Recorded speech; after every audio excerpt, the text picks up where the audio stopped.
professor é ter essa alegria que a gente está tendo agora, com os alunos produzindo, com os alunos lendo melhor, com os alunos produzindo melhor também, com os alunos incentivados a fazer alguma coisa melhor que antes. O mais gratificante de ser professor é a gente chegar no produto final de um trabalho desse e ver que o trabalho da gente valeu a pena, que houve transformação, houve mudança e aquisição de conhecimento por parte dos alunos. Por trás de cada aluno tem uma problemática, então ele transpõe para o papel a problemática dele. Ele coloca no papel e a gente começa a observar qual é a realidade de cada aluno. Então, quando eu consigo me colocar nesse papel de que eu vou fazer um bom trabalho, a partir do momento em que eu me aproximo, que eu conheço meu aluno, que eu sei as habilidades dele, ele começa a produzir.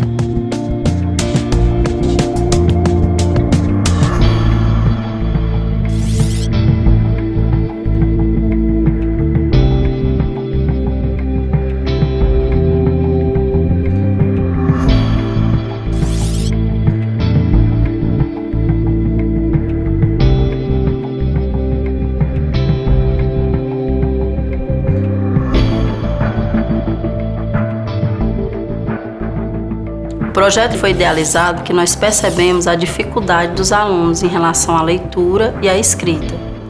Nós vimos que era difícil para eles determinados textos. E pegando a literatura de cordel, que é uma leitura fácil e até divertida de ler, a gente fez com que essa hora da leitura se tornasse uma coisa prazerosa para eles. Hoje a gente vai ter uma aula um pouquinho diferente do que vocês costumam ver. Hoje eu vou apresentar para vocês a literatura de cordel. Primeiro eles tinham que entender o que era literatura de cordel.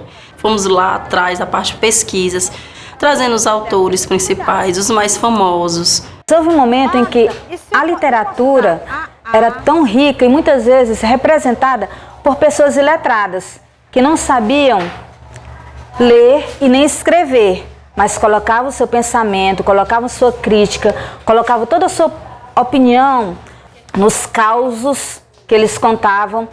Nós apresentamos os vídeos do que é a literatura, levamos vídeos para a sala de aula. E focamos num autor, né, que é bastante conhecido aqui da gente, né, do nordestino, que é o Patativa do Assaré. Porque ele é um dos maiores cordelistas que nós temos aqui, com muitos exemplares, certo? Aí nós mostramos a vida do Patativa também para os alunos, né? Vida e obras dele também. Colocamos para eles assistirem também cordéis. O vídeo falava sobre o quê? O que vocês puderam observar? Sobre como se faz cordel. E como é que se faz cordel, Ruth? Com rimas, estrofes, versos. E depois dessa introdução, que era apresentar a literatura de cordel para eles, a gente começou a mostrar o folheto, né? O cordelzinho mesmo, o folheto para eles. Eles começaram a ler, se interessaram e começaram a trazer outros e mostrar outros. E também eles liam muito internet. Às vezes eles nem traziam cordel, mas se Marteu lia, ou então traziam mesmo no celular. Quem promove um bom forró, seja em cidade ou sertão, não cria um borogodó para animar o povão. E depois dessa leitura, a gente começou a trabalhar a escrita. Dentro da escrita, aí a gente tinha todo aquele conjunto que poderíamos trabalhar com eles, que era em relação às rimas, às estrofes, os versos. Trabalhando desde o início a rima com eles. A gente fazia um joguinho de palavras para eles entenderem o que era rima. Então a gente deu uma lista para que eles colocassem uma outra palavra que rimasse com a primeira. E assim foi nessa brincadeira. Eu queria daí que vocês respondessem, pensassem rapidamente, uma palavra que rime com luz. Seduz? Gostei, seduz. E com alegria? Calmaria. Calmaria? Então a gente tinha que mostrar essa parte gramatical também para eles. Com cordel tinha que ter 6 versos, tinha que ter 12 estrofes, né? A estrofe anterior estava na forma AB, AB. Dentro dessa fórmula que a gente usou, Vitória, como é que está o seu cordel? O nome do cordel é O Povo Sem Patativa. Quem conhece Patativa, o poeta popular, sabe que é lenda viva na memória secular. Patativa, então, vai rimar com viva. Então, A. Popular vai rimar com secular, B. Eles começaram a fazer as suas próprias produções. Ficar pensando nas rimas, pensando nas frases de cada verso. Quais seriam os temas que vocês gostariam de ser abordados? Patativa da Saré. Qual seria o teu tema, Davi? Amizade. Isso era um processo de aulas, não era uma aula que eles conseguiam fazer. Numa aula a gente conseguia fazer uma estrofe, um aluno conseguia fazer uma estrofe.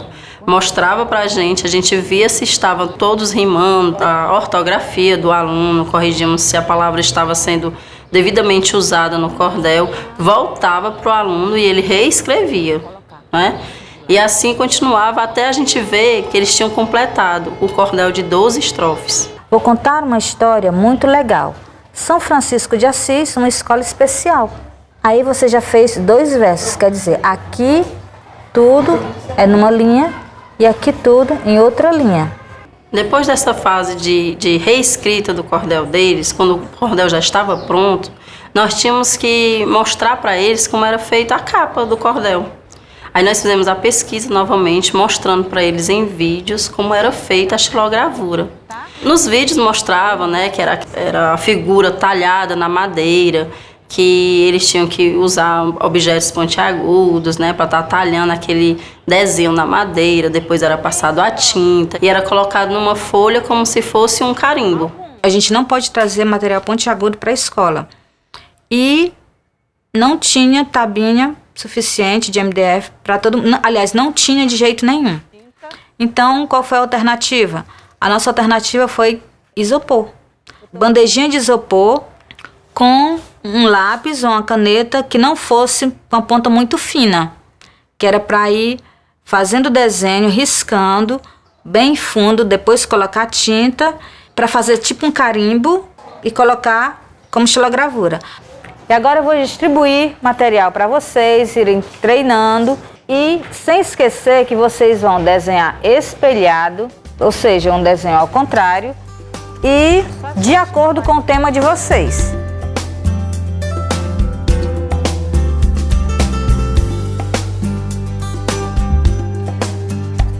Aí depois do cordel estar feito, né, nosso trabalho está quase chegando numa etapa final. Aí a gente aproveitou que nós estávamos falando sobre a cultura nordestina e pegamos um gancho aí tentando mostrar autores, né, músicos. Com isso nós também tivemos assim, uma valorização muito grande em relação à comunidade mesmo, porque na nossa comunidade, aqui no bairro onde nós estamos, aqui mesmo nós conseguimos trazer até para eles conhecerem repentistas, né? Que o repentista também, de certa forma, é um cordelista porque ele canta as músicas do cordel e vice-versa, né? E trouxemos repentistas, trouxemos cordelistas também que nós temos aqui no bairro. Pessoas comuns que estavam do lado deles fazendo esse tipo de literatura. E a gente teve a ajuda de um em especial, né? Que foi o Lucarocas, que veio aqui na escola mostrando como fazer com que o aluno fizesse um cordel. Mostrando todas as etapas, desde as rimazinhas até os versos da estrofe. Ele deu uma aula para os professores. Ele deu aquele apoio para a gente também, fornecendo folhetos deles mesmo, para a gente estar trabalhando em sala de aula. A gente teve todo esse apoio desse cordelista. A gente percebe que quando a gente faz um trabalho com o professor e esse professor consegue fazer um bom trabalho com o aluno, ele vai descobrir, né? O professor descobre que cada aluno tem um certo talento. E a gente percebe que eles têm uma criatividade enorme. Porque, na realidade, eles já trazem a vivência do seu dia a dia e conseguem colocar na literatura de cordel como panorama da sua vida diária, do seu cotidiano. E eles conseguem escrever, muitas vezes, a própria história ou resgatar histórias de outras vivências que ele tem. Aí, às vezes, ele se torna personagem de uma história real, de uma história viva. E quando ele consegue isso, a autoestima aumenta, né, melhora a sua participação de leitura, a sua participação na escola. E aí a nossa responsabilidade é muito grande em temos que mostrar a importância desse cordel na vida do cidadão, na vida da criança, na vida do jovem. O nosso rei do Baião Em 13 de dezembro nasceu, filho de Dona Santana, em Pernambuco cresceu. Na matriz de Exu, o batizado aconteceu. A gente avaliou os cordéis e os melhores cordéis a gente apresentou na culminância. Muitos brincaram com os colegas, outros fizeram a respeito da escola, outros fizeram falando sobre violência, falando sobre droga, falando sobre família. E nessa culminância eles mostram tudo que eles aprenderam, tanto em relação à literatura de cordel, como em relação à cultura nordestina. Numa madrugada dessas, a mulher de seu Lunga tem um mal-estar e gemendo acorda o marido. Lunguinha, tá me dando uma coisa aqui. Receba! Mas Lunga é uma coisa ruim. Jogue fora, meu, deixa eu dormir. Era um orgulho quando a gente via o aluno na frente lá, pegando o seu cordelzinho e lendo para a sala toda, não é? Coisas que a gente não conseguia fazer nem com a leitura normal em sala de aula, e eles tinham orgulho de mostrar para os colegas e para os professores que eles conseguiam fazer aquela produção dentro da estrutura que nós conseguimos passar para eles, né, também. E a gente percebeu que com isso abriu assim um leque de leitura para eles. O garoto Felipe é muito inteligente, querendo sempre saber das coisas e refrescar a sua mente. Senta no fundo da sala e conversa com muita gente. Vou falar do menino Zoinho, que mora perto do Florival. Com certeza eu digo, com a Gleiciane passa mal. A partir do cordel eu percebi que a gente já começava a ver os alunos se interessando por outros tipos de leitura, por outros tipos de livro, né? A gente percebia que eles iam mais na biblioteca para pegar, para ler, coisas que antes a gente não conseguia ver. A gente via o menino sentado na mesa, na mesinha dele, tentando fazer rimas, tentando escrever, tentando terminar aquela produção dele. Quer dizer, já era uma coisa que estava dando prazer ao aluno, né? Primeiramente, várias pessoas viam que as minhas letras sempre saíam meio quadriculadas, assim. O meu era completamente, a pessoa entendia uma outra letra, O talvez, por causa que eu não escrevia direito realmente. A minha leitura também era muito ruim. Pode perguntar agora para a professora Marta, minha professora de português. Ela me elogia muito nas aulas. Eu leio muito bem, sou um ótimo leitor para ela. Antes do projeto, como eu digo, a gente era cega, né? Depois do projeto, aí a pessoa começou a enxergar a leitura, ver os acontecimentos daquele pequeno livrozinho, daquelas prosas, daqueles versos, interagindo, né, com a alegria e tudo. Que faz a gente sorrir, né? Afinal, ele faz a gente sorrir, né? Só contra os dramas e contra as alegrias da vida, né? O cordel é isso. Eu acredito que teve um reflexo na escola e na comunidade também, porque nossos alunos são todos da nossa comunidade, né? Então a gente teve um reflexo, sim, um reflexo bastante positivo em relação até à cultura nordestina, de estar valorizando essa cultura nordestina.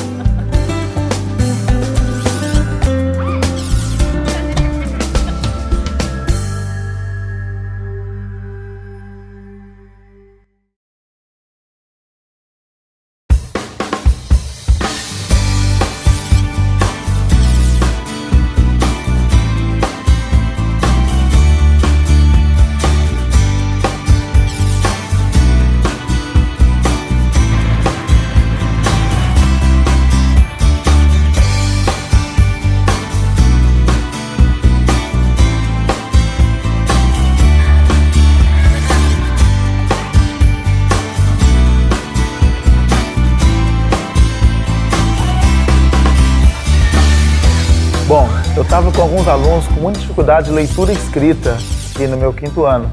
Então estava pensando na possibilidade, numa ação em que resgatasse esses alunos para que entrassem no nível das outras crianças. Então eu enxerguei nesse gênero uma possibilidade de aliar o útil ao agradável. Que as crianças hoje em dia têm muita facilidade com o uso de informática e também a fotonovela propicia aos alunos a quantidade maior de lidar com vários tipos de textos. Criança, alguém aqui já ouviu falar em fotonovela? Não! Olha, eu vou dar razão para vocês, que vocês são novinhos, e a fotonovela é um gênero que existe no Brasil há muito tempo, mas hoje em dia quase não se usa mais. Por quê? Porque hoje os filmes, as novelas produzidas pela TV, elas quase que desapareceram com esse gênero textual. O primeiro passo foi realmente avaliar o nível da turma, fazer uma análise quantitativa dos alunos que estavam com dificuldade de leitura escrita, para assim traçar os objetivos. Muito antigamente, ela era produzida semanalmente. Então, principalmente as meninas, né? Elas ficavam a semana toda esperando chegar o outro capítulo para ler. Para vocês entenderem bem, é como se fosse realmente uma história em quadrinhos. Só que os personagens não são desenho animado, são pessoas. O segundo passo, então, é fazer com que os alunos conseguissem compreender o que é um gênero na fotonovela. Como eu disse, é um gênero que não se usa muito atualmente, então eles não têm acesso a esse tipo de informação. Então o segundo passo é realmente conceitual e mostrar algumas para eles. Agora nós vamos ouvir uma leitura de um texto feito pelo nosso colega João Pedro, que vai falar sobre o que é fotonovela e suas características. Vamos ouvir então? Fotonovelas são novelas em quadrinhos que utilizam no lugar de desenhos, fotografias de forma a contar sequencialmente uma história. No Brasil, as fotonovelas tiveram um mercado cativo por mais de 25 anos, entre os anos de 1950 e 70, representando a ideia de uma imprensa popular feminina com milhões de leitores de histórica, publicada em revista com grande circulação nacional. Após a apreciação das crianças e conhecimento do gênero, eu propus às crianças que dividissem a sala em 3 grupos e cada grupo iria produzir uma fotonovela. Então nós iniciamos com uma discussão com os componentes do grupo. Nessa discussão, eles iriam determinar o ambiente, o tempo, o espaço em que a fotonovela ocorreria, bem como também a escolha do tema para a produção dos textos. Que tema, que assunto que vocês achariam legal fazer uma fotonovela? Quem tem alguma sugestão aí? O menino perdido na floresta. Minha ideia é que num dia de domingo a família desse menino saía para fazer um piquenique, um acampamento na floresta. O menino saiu de casa para buscar lenha, para colocar na fogueira e se perdeu. Só que depois você colocar assim, se perdeu como? Como que ele se perdeu? Ele caiu no buraco? Vamos colocar assim, que ele caiu no buraco no escuro, ok? Eu tive uma ideia que nosso tema podia ser a educação da escola. Sim, vocês topam? Sim. A gente podia mudar os nomes na novela, sim ou não? Sim. Qual nome seria o seu? Diego. Cezinho. Juninho. Agora é a vez de vocês então. E aí? Alguém aqui já pensou alguma coisa assim no trabalho com vocês? Eu e a Fernanda tava pensando o valor da amizade. A gente poderia fazer porque a gente poderia falar sobre o valor que a amizade tem para cada um. Você acha que vai dar um texto de teatro? É um tema bom. Você acha que dá um texto de teatro legal? Não sei, eu acho que sim. Todo mundo concorda? Não. Eu acho melhor se a gente poderia fazer a festa dos brinquedos. Cada um seu personagem. Podia, tipo assim, ter uma bruxa que ela queria destruir o mundo, ia ser legal. Mas as fadas e o resto das princesas poderiam tentar salvar o mundo. Beleza. Então vocês já definiram então os personagens de vocês? Já anotaram todos? Sim. Para não esquecer, tem que anotar os personagens. É interessantíssima a história de vocês. Como será o título dela? Festa dos brinquedos. O título também está na ponta de vocês. Então definiram já os personagens, o ambiente definido. Quantos ambientes serão? 3. Eu aproveitei também esse processo para trabalhar diálogo com as crianças, com produção de textos de gênero discursivo, usando o discurso direto e o discurso indireto. Aproveitei para também realçar o uso da pontuação que é usado no diálogo. Então, gente, a gente tem que lembrar o seguinte: por se tratar de um texto teatral, a gente tem que ter cuidado com a pontuação. Quando nós queremos representar a fala de um personagem, nós temos que usar travessão, 2 pontos, interrogação, exclamação adequadamente. Tudo bem? Depois, então, de escolhido já o assunto, o tema, o ambiente, o espaço em que a narrativa acontece, os alunos foram convidados a escrever a história deles de acordo com o que eles combinaram entre si nos grupos. Luísa, o texto de vocês está muito bom, tá bom? Ele tem coerência, tem coesão, porém tem algumas palavrinhas que estão escritas de maneira errada. Então eu peguei todas essas palavras que estão escritas erradas e grifei aqui, como você pode observar, e aí eu trouxe o dicionário. Eu quero que você procure essas palavras e faça as devidas correções, tudo bem? Eu tive que fazer diversas interferências em relação ao uso da língua portuguesa. Eu atendi aluno por aluno nos grupos e grifei as palavras que estavam erradas e levei para a sala de aula o dicionário para que eles mesmos pudessem fazer a correção ortográfica. Aqui você usou mais, mas como é uma conjunção, você não pode usar o mais aqui. O mais seria no caso de somar, né? Mas aqui você quer fazer alguma coisa para contrariar duas frases. Então aqui você tem que usar o mas, M-A-S, que dá a ideia de contrariedade em duas frases que você colocou. Após a correção ortográfica e o término da produção dos textos, os alunos foram orientados à criação do cenário, a caracterização dos personagens e também a criação do figurino. Geralmente, bruxa usa preto, né? Normalmente, assim, as cores mais escuras. Aí eu pensei assim, já que tem que ser tom escuro, eu escolhi um preto e um roxo. Aí eu pensei assim, tipo, quando assisto desenho lá em casa, eu já imaginei. Falei assim, eu tenho que ser um pouco assim, má.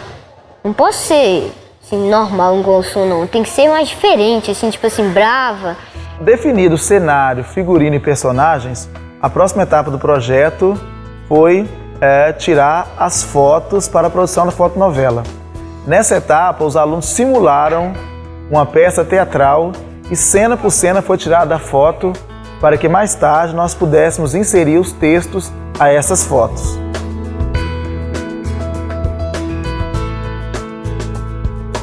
Nessa etapa do projeto, foi a etapa que eu percebi que os alunos mais gostaram.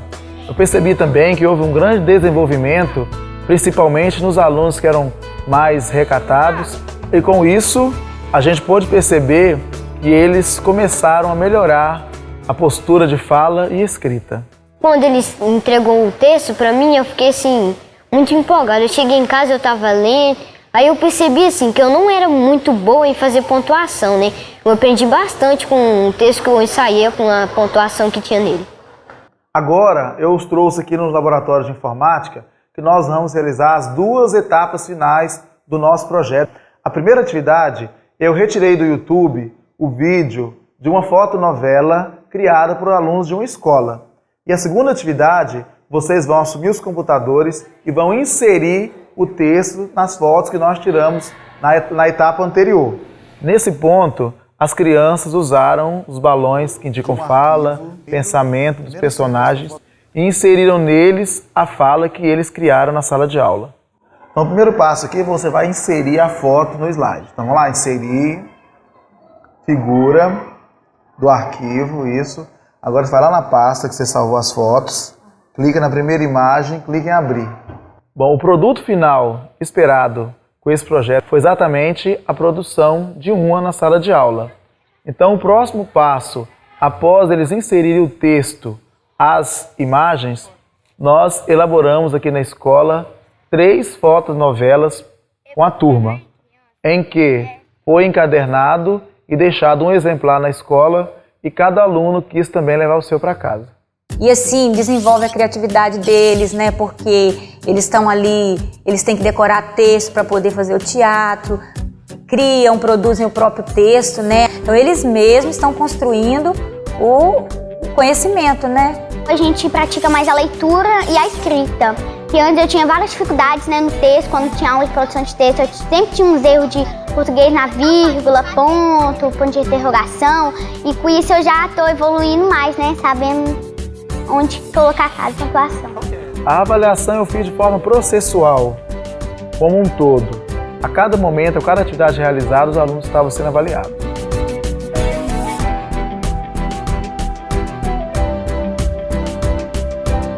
Eu percebi então que esse projeto ele foi capaz de dar conta aos problemas com a leitura e escrita que eu percebi que estava acontecendo na minha sala. Hoje, os meus alunos escrevem e leem cada vez melhor.